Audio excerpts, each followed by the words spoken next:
We've been discussing the topic of beer in the past few videos. In this video, we'll discuss what happens when beer is distilled.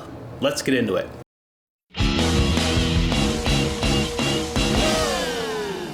After a few years of making beer, I decided to start distilling those beers and tasting the differences between the various styles. Now you might be wondering why I would decide to distill a finished beer in the first place. Well, whiskey is in fact just distilled beer. Whiskey making starts with a mash of various types of grains and is then fermented to create the alcohol that then gets distilled into whiskey. For most whiskey, this mash or beer tastes pretty gross. It's typically not boiled and no hops are added. I wondered if distilling a mash that tastes good to begin with, aka beer, could help to yield great results in the whiskey. I believe the answer is yes. A few things to mention. First, I use a pot still when distilling beer into whiskey. I think this is important because I want as much flavor from the beer to come across as is possible, and this is what pot stills are all about. As well, I will typically only do one distillation, though sometimes I'll do a fast stripping run to first reduce the volume of that beer. The point is, I'm not looking for a neutral spirit using multiple distillations or by using a column still, but rather I want to taste the uniqueness of the beer in my final whiskey product. So what do various beers taste like once distilled? Let's go over a few. The first beer I ever distilled was a simple blonde ale.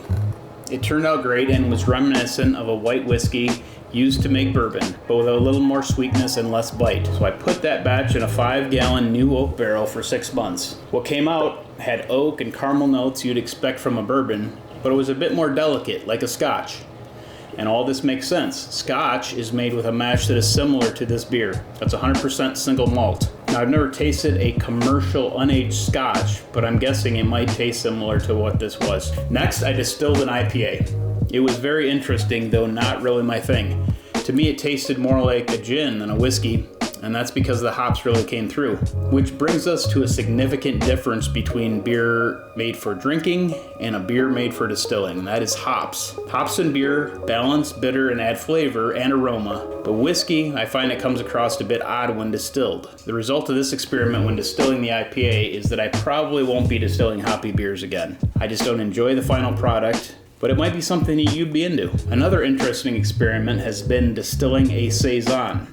Saisons get their unique character from the particular yeast, which lends a peppery and fruity taste. When distilled, this whiskey turned out very interesting. The nose is very floral and reminded me of lavender. That carried through on the taste, and I tasted a peppery note that I feel came over from the beer. We use this whiskey to make a version of the Negroni or Boulevardier at Tenacity Craft, so if you're in the Detroit area, give it a taste and let me know what you think of it. I personally really like it. Most recently, we've been distilling our Scotch Ale, and let me tell you, this one really works.